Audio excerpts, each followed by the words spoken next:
kamu udah gila kamu ya? Saya nggak gila. Masukan jin nggak juga, masukan setan nggak juga. Baru kemudian terus berlanjut diskusi. Siapa itu, ayah? Ayah saya. Sempat diusir? Nggak sempat diusir, kayaknya dia nggak terlalu tega kayaknya. Mungkin ancaman iya, tapi kalau diusir nggak. Ancamannya? Ancamannya pertama kali pada waktu saya tidak mau mengucapkan selamat Natal, karena saya sampaikan pada bapak saya bahwa birrul walidain, bahwa hormat pada kedua orang tua, berbakti pada mereka adalah sesuatu di dalam Islam yang ditaruh nomor 2 setelah Allah dan Rasul. Setelah Allah dan Rasul dan berjihad di jalannya. Jadi gampangnya ya, setelah Allah adalah orang tua.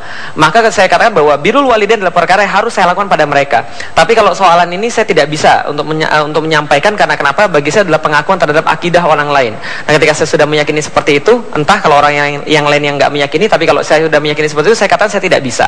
Maka beliau katakan, ya saya tidak apa-apa, tapi tolong kamu ucapkan sama teman saya, jangan buat saya malu di depan umum. Saya bilang saya juga nggak bisa. Nah, akhirnya waktu itu dikatakan, ya sudahlah kalau gitu kamu keluar aja dari rumah. Itu yang pertama. Yang kedua, ketika saya mau minta nikah, saya juga diusir juga. Yang ketiga pas sudah mau nikah, itu saya juga udah mau diusir. Nah, tapi dalam waktu yang tepat ternyata Allah punya rencana lain. Apa itu? Bapak saya untuk pertama kali dalam hidup saya meminta maaf pada saya atas kemudian perlakuan yang mungkin dia pikir adalah perlakuan yang berlebihan. Momennya? Kenapa? Momennya seperti apa pada saat momennya ketika saya ingin menikah dengan istri saya, terucap satu kata-kata yang tidak pantas dari ayah saya, dan saya protes pada waktu itu karena itu adalah penghinaan terhadap Islam satu, kedua penghinaan terhadap orang-orang muslim. Maka saya katakan ini adalah sesuatu perkara yang tidak pantas. Lalu kemudian beliau sampaikan ya bahwa ya ini adalah sesuatu kenyataan. Saya katakan tidak. Lalu kemudian kita berdebat di situ sangat lama sekali sampai terlontar dari ucapan beliau, ya sudah kalau gitu kamu urus saja pernikahanmu sendiri. Anggap aja nggak usah ada bapakmu, urus saja sendiri, uang dan sebagainya urus saja sendiri. Saya bilang ya nggak ada masalah, Allah Maha memberikan rezeki. Dia bilang yaudah kalau gitu minta aja sama Tuhanmu. Ya sudah, saya katakan kalau gitu saya sudah akan sendiri. Dia bilang sudah, anggap aja saya kehilangan satu anak. Saya katakan sudah kalau gitu saya telepon teman saya, minta pick up untuk disediakan ke rumah saya. Saya telepon calon istri saya waktu itu yang jadi istri saya yang sekarang.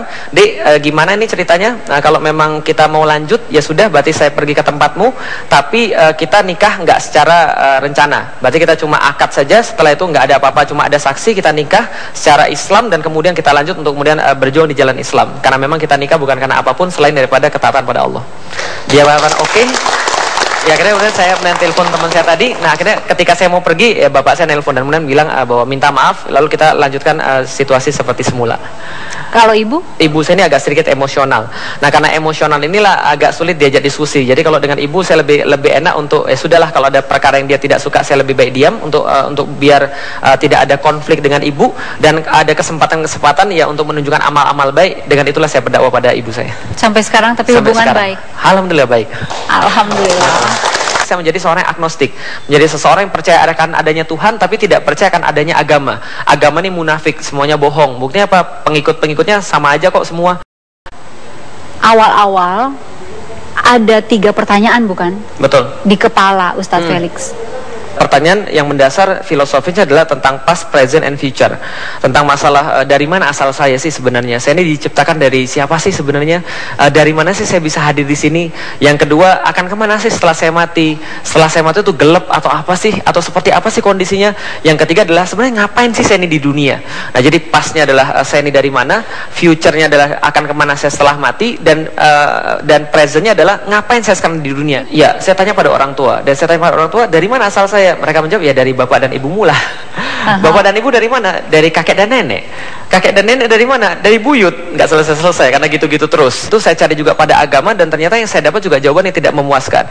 Jawaban yang mungkin klaim atas klaim. Nah ternyata setelah saya setelah saya mencari dalam agama tidak dapat, setelah itu saya mulai mencari pada hal-hal yang lain. Saya dapat waktu itu pada pelajaran biologi.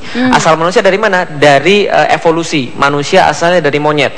Saking sangat tertariknya saya pada pertanyaan dari mana asal manusia ini, saya mempelajari serius biologi sampai saya diwakilkan dari sekolah untuk menjadi olimpiade biologi. Saya benar-benar serius mempelajari dari mana sih asal manusia, teori evolusi segala macamnya, tentang Darwin dan sebagainya. Ternyata semakin saya belajar, semakin saya mendapatkan sesuatu hal yang membingungkan. Usia 14 tahun itu? Ketika SMP kelas 3. SMP kelas 3. Itu masih sangat muda gitu kan untuk pencarian itu. Betul, masih sangat muda, tapi memang saya hidup dalam dunia yang kurang ajar waktu itu ya. Karena memang saya tidak belajar agama dari orang tua, saya juga nggak belajar agama dari otoritas yang ada, tapi saya belajar agama waktu itu lebih banyak dari game. Nah game-game itulah yang mengajarkan pada saya seperti apa sih konsep agama itu. Dan pada waktu itu seperti memang game-game yang ada pada zaman saya itu adalah game yang dibuat untuk orang jadi ateis seperti. Serius? Serius. Emang gamenya berupa apa? Misal, ada dulu ketika saya lahir tahun 84, ketika tahun 90-an game yang sangat terkenal ketika PlayStation 1 masih merajalela adalah Final Fantasy 7. Nah, di situ bercerita tentang segala sesuatu yang mereka menyampaikan bahwa Tuhan ini sebenarnya tidak ada. Yang adalah energi bumi. Dari pencarian belok-belok seperti itu ya, sampai akhirnya merasa bahwa belajar, ingin mengetahui banyak tentang Islam gitu. Jadi ketika saya SMP kelas 3, saya sempat, setelah ateis saya jadi agnostik. Jadi setelah saya kemudian tidak percaya akan Tuhan, jadi seseorang yang percaya akan adanya Tuhan tapi tidak percaya akan adanya agama. Agama ini munafik, semuanya bohong. Buktinya apa? Pengikut-pengikutnya sama aja kok semua. Maka saya hidup 5 tahun kemudian dengan pemikiran bahwa saya tidak perlu agama. Karena kalau cuma untuk baik, ya saya juga bisa baik walaupun tidak usah pakai agama. Yang penting saya mengakui adanya Tuhan, bahwa Tuhan itu pasti ada, karena saya tidak bisa menafikan Tuhan setelah saya berpikir. Nah, setelah kemudian berlalu semua itu, 5 tahun kemudian saya masuk IPB semester ketiga. Waktu itu ada seseorang yang bilang pada saya, Lik, kamu masih ingin tahu tentang Islam? Kamu masih mau cari tahu tentang kebenaran? Saya katakan iya. Maka dia bilang, iya, kalau gitu coba ketemu aja dengan ustadz saya. Saya bilang, enggak deh, makasih. Lah kenapa? Ustadz kan membosankan, ngomongnya surga, neraka, pahala, siksa, paling itu aja. Enggak ada ustadz yang benar. Terus kemudian dia bilang, enggak, ini ustadz saya beda. Dia orangnya masih muda tapi omongannya penuh dengan hikmah. Saya katakan, ya sudahlah, nothing tulus. Kalau saya ketemu dengan ustadznya lantas saya tidak setuju, ya saya juga tinggal meninggalkan saja dia tanpa meyakini. Jadi, dia ketemu ustadz juga malas-malasan. Tapi akhirnya saya ketemu juga dengan ustadz tersebut. Memuaskan? Masya Allah. Assalamualaikum. Nah, ini ustadznya ini. Tapi beliau sekarang sudah jauh lebih tua. Iya, jadi dulunya ganteng tapi sekarang lebih gantengan muridnya. Oke, boleh diperkenalkan. Ya, saya perkenalkan inilah Ustadz Fatih Karim. Ustadz Fatih Karim inilah yang tempat saya berdiskusi ketika teman saya namanya Mas Samsul Hadi memperkenalkan beliau pada saya, dan kita berdiskusi waktu itu pertama kali di Selasar Aula Al-Huriyah IPB. Beliau sedang mengisi, pada waktu itu saya masih ingat sekali. Pertama kali saya bertemu dengan beliau itu adalah pada satu acara judulnya menepis opini negatif tentang syariat Islam.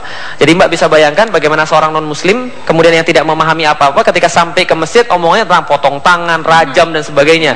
Dan beliau menyampaikan bahwa ini syariat Islam tidak negatif, syariat Islam itu positif sebenarnya, melindungi orang dan sebagainya. Nah, ketika itu selesai itu kita berdiskusi, ternyata Masya Allah, saya melihat ini orang penampilannya pasti seperti ini, pecinya biasa, baju kokonya biasa, celananya biasa, tapi omongannya tentang kehidupan ini sama fasenya dengan omongannya tentang akhirat. Nah, saya bilang pada Ustadz Fatih Karim, Kang, kalau gitu kita harus lanjutkan kajian kita harus lanjutkan obrolan kita. Beliau katakan, oke, baik. Pak Ustadz, ketika datang ya seseorang sipit gitu ya, dan mengaku juga nggak beragama begitu ya, apa nih dengan cara bicara yang seperti ini, banyak ingin tahu juga gitu, pusing nggak Pak Ustadz?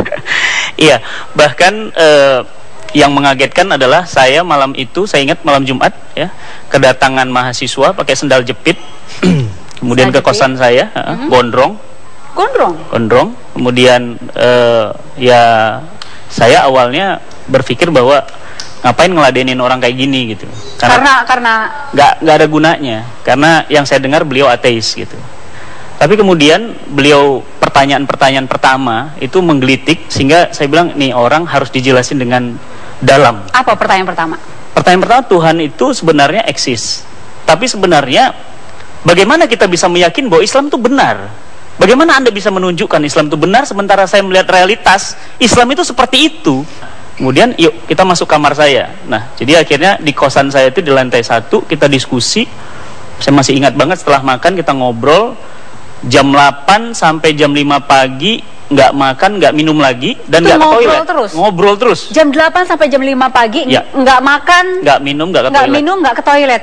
Betah banget ya. Lagi seru soalnya. Dan itu lagi panas-panasnya, dan kita baru tersadarkan. Bentuk panas itu seperti apa misalnya? Perdebatan pertanyaan. Quran ini benar apa enggak? Kalau memang Quran benar, mana buktinya? Apa yang Anda bisa yakinkan bahwa Quran itu benar? Gitu. Apa betul Muhammad ini menikahi budak? Nah, kayak gitu-gitu. Pertanyaan-pertanyaan kritis. Memperbolehkan perbudakan. Dan kita bisa membayangkan. Panas dong ya, Pak Ustadz. Wah, itu luar biasa. Sampai kita nggak terasa, dan kita akhirnya terasa itu, saya masih ingat jam 4 malam itu, udah menjelang subuh, kemudian kita dua terdiam. Dan kemudian saya tanya, lantas gimana? Mau kemudian menerima kebenaran ini atau tidak? Hidup adalah pilihan. Kemudian agak terdiam sejak lama dan terdengar azan, saya ingat saya waktu itu. Kemudian beliau mengulurkan tangannya dan beliau mengatakan, Kang, saya bersahadat. Nah, pada saat bersahadat, detik itu juga? Ya. Subuh itu juga? Ya. Ketika beliau bersyahadat, kemudian saya peluk dan kita bimbing dia bersyahadat. Dan ya kita berdua menangis berdua, dan subuh itu kemudian saya ajarkan berwudu dan seterusnya. Kenapa dalam waktu sekian jam sudah langsung percaya dan ingin langsung bersahadat? Ya, pertama memang ini adalah pencarian lama ya. Jadi saya sebenarnya kan memang mencari sebenarnya Tuhan ini ada atau enggak sih dulunya. Tapi setelah saya dapat, oh Tuhan ini siapa sih sebenarnya? Argumen-argumen saya ini mau dihancurkan dari dasar. Seolah-olah Al-Quran ini ingin mengatakan surat Al-Baqarah ayat 23, udah delik, nggak usah banyak ngomong. Gini aja, kalau kamu memang pinter, kalau kamu memang hebat, kalau kamu memang luar biasa, kamu datengin aja semacam dengan Al-Quran ini. Satu surat aja, pilih deh 114 surat, yang mana yang paling mudah, yang mana yang paling pendek, silakan datangkan yang semacamnya. Kalau kamu bisa, berarti Al-Quran salah. Tapi kalau kamu nggak bisa, berarti Al-Quran benar dan kamu ikut saja. Fair, adil. Nah, waktu itu loh saya berkata pada beliau, iya, saya masuk Islam. Lah kenapa? Ini segel ini. Karena di dalam kitab-kitab lain yang saya baca, dalam kitab-kitab suci agama lain yang saya baca, tidak ada segel semacam ini. Segel semacam ini cuma ada di dalam Al-Quran. Oke, Pak Ustadz. Ya. Pandangan Pak Ustadz terhadap sosok Ustadz Felix ini sekarang? Jadi beliau itu benar-benar rasional, mencari dan tidak akan meyakini sesuatu kalau dia nggak yakin. Dan ini yang nampaknya jarang dimiliki oleh Muslim sekalipun sejak lahir. Nah, oleh karena itu ketika dia menemukan Islam, dia seakan-akan menemukan hal baru yang paling monumental dalam hidupnya. Itu sosok Felix yang pertama. Yang kedua, memang luar biasa cerdas. Jadi bayangkan pada saat malam itu saya menjawab pertanyaannya, dan Allah mudahkan lisan saya untuk melembutkan hatinya, dan alhamdulillah pada saat itu beliau memilih Islam gitu. Tapi sosok itu luar biasa. Baik, Pak Ustadz, terima kasih sudah hadir di 1 jam lebih dekat bersama Felix Xiao. Kami kembali saat lagi. Ya, salah satunya pernah di TV One ya? Pernah. Jadi pada hari ini kita berkumpul untuk membahas tentang kepemimpinan, sesuatu yang memang asing terhadap umat pada zaman sekarang, karena umat sudah terlanjur dininabubukan dengan perkara-perkara yang lain, sehingga menganggap pemimpin dan kepemimpinan itu di luar bahasan Islam. Betul begitu Ibu sekalian? Karena kita biasa menganggap bahwa urusan politik bukan urusan agama, urusan kepemimpinan bukan urusan agama. Jauh daripada itu, Islam justru menganggap semua adalah bagian daripada agama. Saya nggak akan masuk ke dalam kontennya, tapi saya melihat ada ciri khas sendiri dari Ustadz Felix. Ngomongnya cepat. Itu dia. Jadi pertanyaannya sedikit gitu ya, jawabannya bisa wah banyak sekali. Saya sering gitu diprotes gara-gara itu, ngomongnya cepat. Itu satu ciri khasnya, cepat ya. Yang kedua, sipit ciri khas dong. Ganteng yang ketiga. Ganteng yang ketiga, oke. Dan kemudian batikan selalu. Iya betul. Kenapa? Pertama-tama saya ingin menyampaikan ya bahwa seorang ustadz itu tidak harus angker, seolah-olah ada pembatas antara dia dan audiens. Saya tidak ingin ada batas antara saya dan audiens, bahwa saya sama seperti mereka, sama-sama manusia, dan saya tidak ingin ada perbedaan antara saya di luar dan saya di panggung. Bahwa saya ketika di panggung ya itulah ketika saya di luar, itulah ketika saya di rumah, itulah ketika saya dimanapun. Tidak perlu ada kemudian pembatasan segala sesuatu. Wow. Dan satu lagi, nama juga tetap dipertahankan Felix Xiao gitu. Ya, Felix Xiao. Pertama, itu tidak berhalangan di dalam Islam, bahwa ketika kita berbicara tentang nama, hanya beberapa nama yang dilarang oleh Rasulullah Muhammad. Tapi Felix itu diberikan oleh bapak dan ibu saya, dan saya ingin menghargai mereka, bahwa ini adalah pemberian mereka. Saya berusaha menghargai mereka. Artinya juga dari bahasa Latin Felix, artinya keberuntungan. Itu adalah alasan yang pertama. Yang kedua, lebih marketable, Mbak. Nah, kenapa lebih marketable? Ketika kita lihat spanduk, hadirlah pengajian oleh Muhammad Al-Fatih, oleh biasa aja. Tapi ketika lihat Felix, ya siapa ini? Pengen lihat. Nah, mudah-mudahan ketika dia lihat, dia dengar, dia lebih mengetahui tentang Islam dan mau untuk kemudian sama-sama memperjuangkan Islam. Oke. Di episode ini 1 jam lebih dekat, mungkin kita akan banyak flashback ke belakang juga. Ada gambar-gambar, ada artikel yang Ustadz bisa terangkan ya. Ini dia, ulas posisi pria wanita. Ustadz Twitter diserang dalam tanda kutip di lini masa. Berasa ada serangan itu. Nah, jadi kalau diserang itu adalah sesuatu yang wajar. Jadi ketika kita memang masuk dalam ranah dakwah, kita harus siap untuk kemudian menghadapi apapun juga. Namanya orang yang mencela, namanya orang yang memaki, namanya orang yang memuji, itu adalah sesuatu yang sudah biasa, dan kita harus siap untuk menghadapi semua itu. Kontroversi memang tidak selalu merugikan, tapi lebih banyak menguntungkan. Karena kenapa? Justru kita terekspos lebih banyak. Dan ketika kita terekspos lebih banyak, kita menyerahkan pada orang-orang untuk menilai kita sendiri seperti apa. Kita lihat artikel lagi ya. Ustadz Felix Xiao dicekal masuk Amerika Serikat. Kemarin tuh ya. Apa rasanya dicekal masuk Amerika? Ngeri-ngeri sedap. Ya, jadi saya berdakwah di Amerika itu sudah sejak tahun lalu. Jadi tahun 2013 saya berjalan di West Coast ya, di pantai barat Amerika, di sekitar 10 kota di Amerika. Kemudian saya mengelilingi kota-kota itu sambil berdakwah. Dan tahun 2014 alhamdulillah mereka minta saya untuk di East Coast untuk menyisir bagian sebelah timur daripada pantai Amerika. Nah, waktu itu saya sudah sampai di Houston, kemudian saya dimasukkan dalam secondary room yang saya pikir adalah sudah biasa gitu kan ya. Karena pas pertama kali saya ke Amerika pun saya juga masuk ke secondary room. Tapi saya pikir ini paling cuma 2,5 jam interview biasa, tapi ternyata tidak. Ternyata mereka lebih daripada interview. Nah, setelah kemudian mereka menyampaikan segala sesuatu itu, ternyata saya dicekal dari pelanggaran visa. Jadi mereka menganggap bahwa ketika saya berada di Amerika di tahun lalu saya dianggap melakukan kerja, sehingga visa turis itu menjadi batal. Nah, sehingga seluruh visa-visa saya dibatalkan dan saya dipulangkan ke Indonesia. Dan sejak itu nggak pernah nyoba lagi masuk ke sana? Saya di band 5 tahun di Amerika. 5 tahun? Biarin aja ya? Nggak ada masalah. Mungkin ada waktunya, mungkin saya ke sana mungkin untuk penaklukan Amerika kali ya. Wow, keren. Ada gambar berikutnya. Hokkaido ya. Hokkaido saya berkunjung ke sana juga ketika tahun 2013. Di situ ada guru saya namanya Ustadz Epi Taufik. Beliau juga menjadi guru pertama saya. Agar Ustadz saya senang ya, menyenangkan Ustadz adalah bagian daripada ibadah, dan kalau nggak kualat saya bahaya gitu kan. Jadi bukan terpaksa ya. Jadi saya dengan senang hati pergi ke Hokkaido. Dan akhirnya bertemu. Alhamdulillah akhirnya setelah bertemu. Berapa lama nggak ketemu itu? Mungkin setelah 5 atau 6 atau 7 tahun kali ya nggak ketemu ya. Sekarang udah 7 tahun nggak ketemu. 7 tahun nggak ketemu semenjak kalau hari sekarang? Itu. Masya Allah. Serius 7 tahun? 7 tahun nggak ketemu. Oke, jadi saya ingin tahu ini Pak Ustadz ini bener nggak transfer dari Pak Ustadz Fatih? Iya. Kemudian? Dari Ustadz Fatih Karim ke Ustadz Epi Taufik. Nah, jadi kalau ini adalah yang tadi good cup, ini bad cupnya. Karena kalau Ustadz Fatih Karim kan saya sangat enjoy ya ketika belajar. Tapi kalau sama beliau ini didikannya luar biasa keras. Jadi saya pernah diusir sama beliau, saya ingat sekali pernah diusir sama beliau gara-gara saya nggak bisa baca bahasa Arab. Gundul, Mbak. Nggak bisa baca bahasa Arab dulu, pada waktu itu huruf hijaiyah aja saya belum hafal, Mbak. Wow. Pak Ustadz kenapa diusir? Ya kan namanya orang belajar gitu ya. Ya, tapi mungkin ada cerita yang lebih menarik sebelum itu. Entah mengapa yang terlintas dalam pikiran saya, langsung pertama keluar, antum sudah sunat belum? Saya bilang. Jawabannya adalah belum, ya. Jadi saya bilang, antum sunat dulu baru ngaji sama saya. Keras kan, Mbak ya? Ya, setelah itu kita mulai, dan saya masih ingat waktu itu memang saya sendiri jadi tertantang. Karena beliau ini baru masuk, belum lama masuk Islam, saya keturunan gitu ya, dari lahir masuk Islam, tapi semangatnya luar biasa. Kita janjian jam 8 malam kajian itu ya, di kamar kos saya. Jadi suatu waktu pernah, karena keretanya mogok, jadi singkatnya saya sampai jam 10 malam. Beliau ini masih menunggu. Berarti udah berapa jam itu? Ya, 2 jam menunggu ya. Pas juga saat itu mati listrik. Nggak jadi belajar dong? Jadi kita ngaji mulai jam 10 malam sampai jam 12 malam di kamar saya dengan 1 lilin. 1 lilin? 1 lilin penerangannya. Jadi luar biasa. Kan malu kalau gurunya lebih tidak semangat dibanding muridnya kan? Pak Ustadz Evi, sedikit aja. Ya. Ada momen-momen mengusir gitu kan. Terus ada momen-momen apa lagi kalau dikatakan Pak Ustadz ini cukup keras ngajarnya gitu?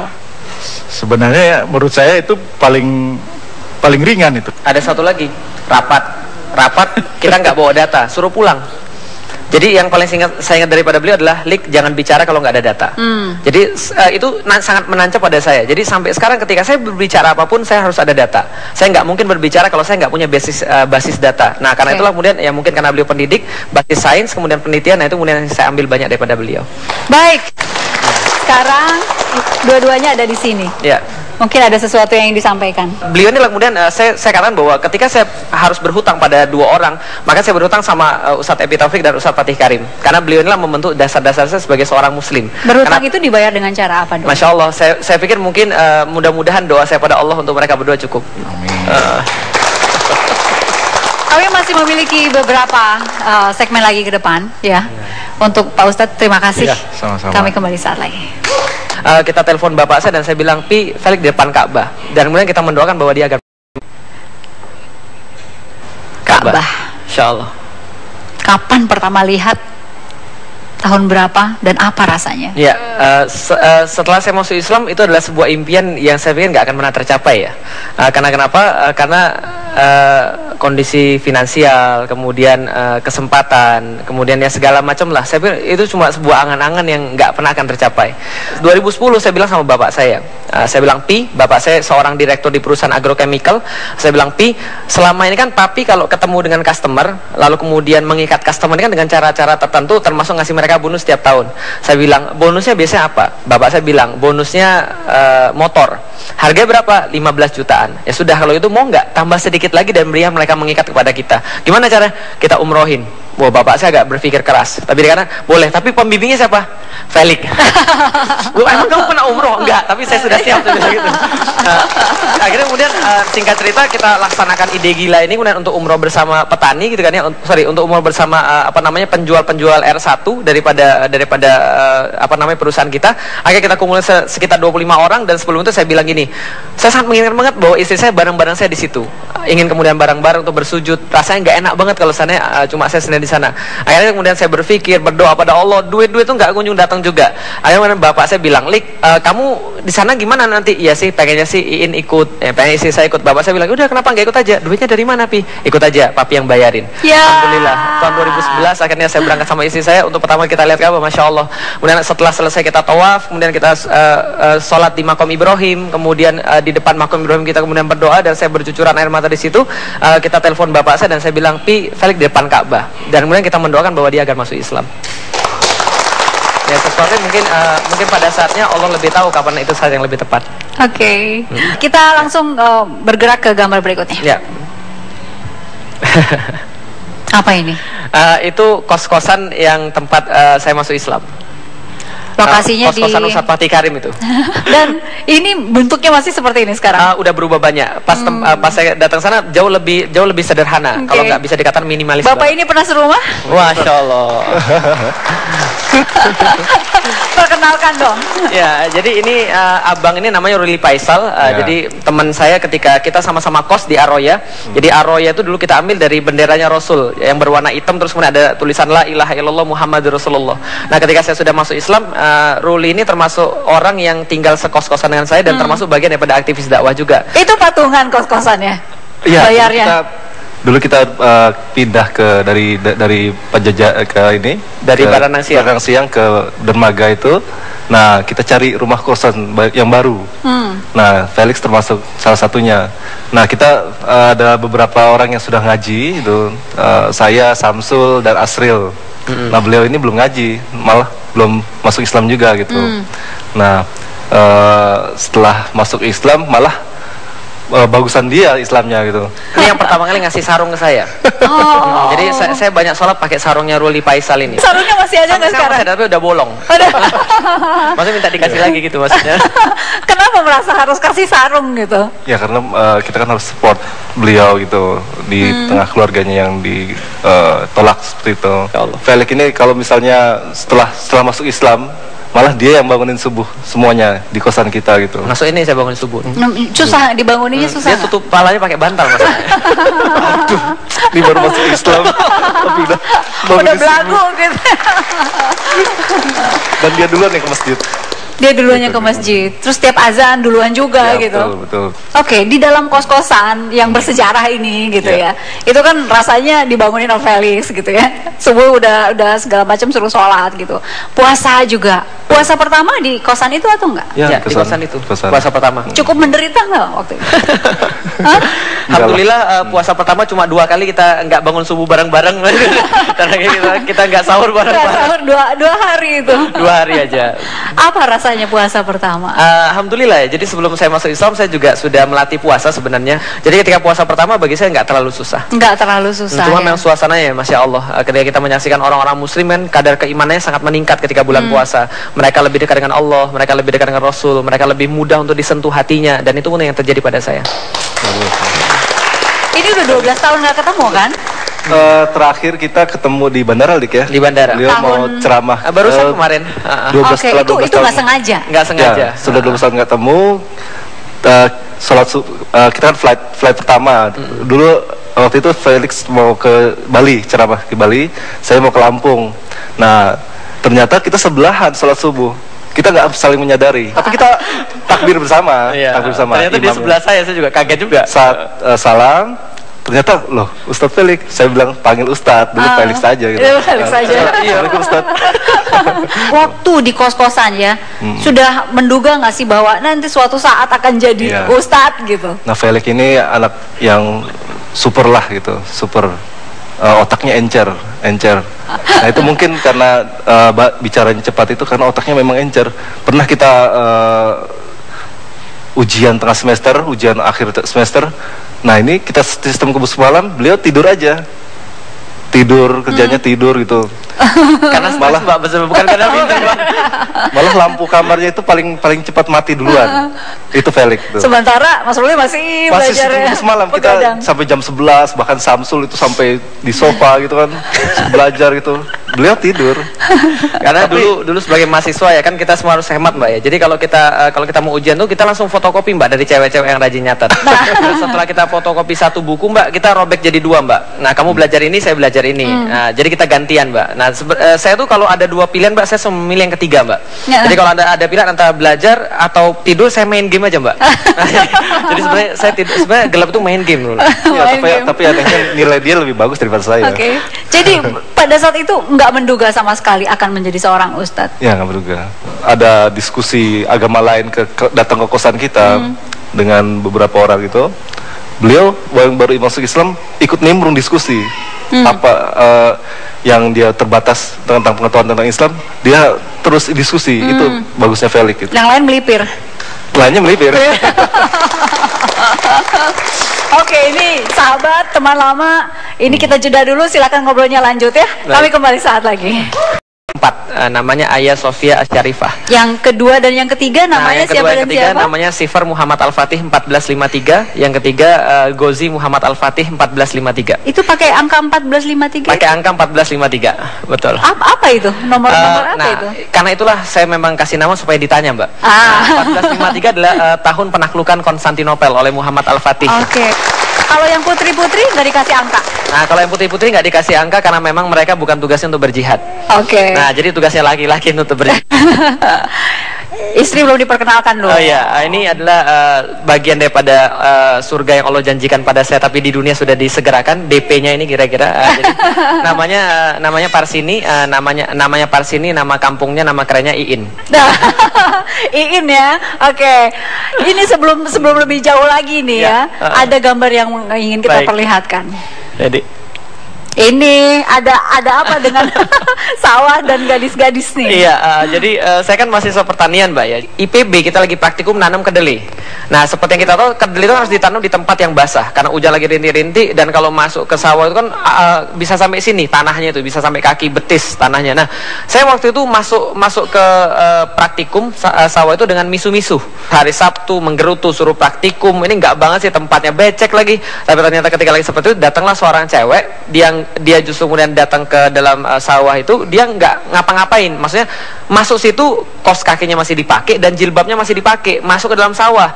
Yang saya, Masya Allah, ini cewek nggak ngelepas kos kaki, jilbabnya tetap dipakai, masuk ke sawah. Saya pikir begini, kalau saya jadi dia itu sudah saya buang tuh kos kakinya habis dari sini, nggak dipakai lagi. Nah, tapi saya mikir, wah ini taatnya pada Allah, Masya Allah. Nah, berarti ini cocok daripada jadi ibu daripada anak-anak saya. Wah, langsung tuh. Nah, saya kirimkan surat lewat rental komputer. Ini nanti kalau ada cewek yang ngambil, tolong dikasih, karena waktu itu sangat tidak wajar kalau di IPB ada laki-laki dan perempuan ketemu berdua ngobrol, sangat tidak wajar. Bahkan ketika satu kelas pun saya sama beliau ketika ketemu lagi di koridor itu sama sekali nggak salam. Mbak, kenapa Mbak nggak mau ngasih selamat atau apa gitu? Memang nggak kenal dan memang ya cuek gitu kan, jadi nggak apa, ibaratnya ya bukan sesuatu yang apa ya tadi dibilang ya, apa heboh banget. Saya nggak termasuk yang seperti itu karena memang nggak terlalu begitu kenal dengan sosok beliau waktu itu. Waktu ini ada praktikum kedelai itu merasa diperhatikan? Tidak, belum. Jadi memang apa namanya ketika beliau sharing kan, waktu itu mulai merasa keberadaan Umi ada tuh waktu kapan gitu kan ya. Jadi kan waktu itu kan memang kita nggak saling kenal, tapi kok tiba-tiba menghitbah gitu kan ya. Berarti ada satu momen yang di situ beliau pertama kali ngelihat gitu kan ya. Nah beliau cerita lah ketika itu di sawah kejadiannya, jadi seperti itu. Jadi nggak sama sekali diperhatikan. Boleh tahu nggak berapa hari setelah peristiwa kaos kaki itu? Sampai kemudian Sebulan meminta ya kali ya. Sebulan. Saya masih ingat mungkin pas Januari saya menghitbah ya, tapi karena sesuatu dan lain hal akhirnya kita pending hitbahnya, akhirnya kita batalkan. Kita baru serius lagi ketika memang saya sudah memenuhi syarat-syarat yang diberikan oleh orang tuanya, yaitu dia sudah lulus dan saya secara pribadi juga sudah hampir lulus pada waktu itu. Jadi tahun 2006 baru kita seriusin, dan 2006 bulan Juni kalau saya nggak salah ya. Bulan Juni kita nikah. Oke, kenapa mau Mbak? Karena saya ganteng, Mbak. Jujur saja kalau Ustadz dengan background beliau yang Chinese, jujur saya sedikit takut gitu kan ya, karena memang dengan kondisi keluarga beliau yang sangat berbeda sekali dengan keluarga saya gitu ya Mbak ya. Jadinya ya kalau memikirkan itu jadi kayak mau mundur. Tapi karena mengingat beliau di surat hitbahnya, jadi sekarang bukti otentiknya masih ada di rumah. Beliau mengatakan bahwa beliau membutuhkan sosok istri yang akan mendampingi beliau dalam dakwah gitu kan ya. Jadi selama beliau masih memikirkan dakwah, berarti status saya akan aman gitu kan ya. Karena beliau melakukan sesuatu karena Allah, sehingga pasti sama istrinya juga pasti sayang. Jadi saya aman ketika itu. Baik, ada bisikan harus ditanya soal kosannya katanya. Ya. Kosannya Mbak In emang di mana itu? Nah, kosannya istri saya waktu itu berhubungan dengan Ustadz Epi Taufik. Jadi kosannya istri saya tuh di sebuah kosan putri namanya Al Jamilah. Nah, kebetulan yang memiliki Al Jamilah adalah yang jadi istri Ustadz Epi Taufik sekarang. Pantesan. Betul. Jadi beliau juga menjadi informan saya nih ceritanya. Oke, kami memiliki sesuatu ya. Kalau tadi gambar-gambar, artikel-artikel gitu Baik. ya. Kalau yang ini sesuatu ya. Mungkin bisa dilihat dulu nih. Ini surprise dari TV One nih. Boleh. Ya. Boleh dibuka? Somai, Mbak. Tampilannya seperti somai dari luar ya. Iya. Ada cerita. Iya. Oke.